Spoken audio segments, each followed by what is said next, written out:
बिस्मिल्लाहिर्रहमानिर्रहीम अल्लाहुम्मा सल्ली अला मोहम्मद आल मोहम्मद।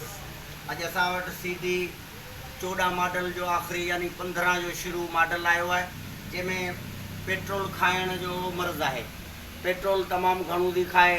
धणियुनि जो चवणु आहे त असां वटि वधि में वधि 45 किलोमीटर हले थी, इन खां मथे कोन थी हले। अॼु मुंहिंजी हीअ कोशिशि इंशाअल्लाह ताला सभिनी भाइरनि उन्हनि जे लाइ जिन वटि CD मोटरसाइकिल आहे। होंडा वारनि जी CD मोटरसाइकिल जी असुलु तेल हलाइण जी जेका सेटिंग आहे सा 70 किलोमीटर आहे।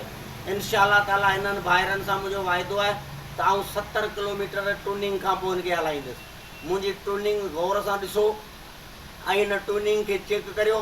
पोइ जेके जेके शयूं आउं हिन में सेटिंग करियां थो या रखां थो उहे दोस्तनि ताईं पुॼायो, ताकी हर गाॾी 70 किलोमीटर हली सघे। CD वाहिद गाॾी आहे जंहिंजो कंपनी जी कैपेसिटी 70 किलोमीटर जी आहे। अॼु इंशाअल्लाह ताला हिन जी तव्हांखे आउं ट्यूनिंग ॾेखारियां थो ऐं उन ट्यूनिंग खां पोइ हिन जी सेटिंग करे वरी सुभाणे आउं घणनि खां रिपोर्ट वठंदुसि त भाउ घणा किलोमीटर हली आहे। हीअ असुलु मुंहिंजो शुरूअ जो कमु हीअ आहे। हींअर जेको इलेक्ट्रिक बाइक में कमु करे रहियो आहियां, इहो वक़्त जा हालात आहिनि। अॼु जे वक़्त जे दौर जे हिसाब सां पेट्रोल महांगो हुजण जे करे अॼु माण्हू कन्वर्ट थियनि पिया करंट ते, इलेक्ट्रिक ते सभु वञी रहिया आहिनि। पर असुलु शइ हीअ आहे, असां वटि सोनी मुंडीअ तौरु हीअ ॾिठी वेंदी आहे CD गाॾी।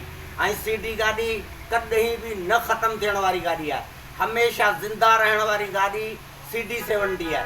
छो जो हिन जा पार्ट्स ॿिया सभु जापान खां ईंदा आहिनि ऐं जापानी हुजण जे करे हिन जूं जेके बि सेटिंगूं आहिनि से ओरिजिनल मिस्त्री कोन करे सघंदा आहिनि। उन करे हीअ गाॾी अॼु जे दौर में माण्हुनि फेल पिया कनि। भला के इहो फेल कान्हे का। पेट्रोल जे एवरेज जे हिसाब सां अगरि हवाउनि जो मौसम कोन्हे त हीअ हलंदी 80 किलोमीटर। अगरि जीअं हींअर हवाउनि जो मौसम हले पियो त हीअ हलंदी 70 किलोमीटर। इंशाअल्लाह ताला हिन जी ट्यूनिंग जी शुरूआति तव्हांखे कुझु ई देरि में ॾेखारियूं था।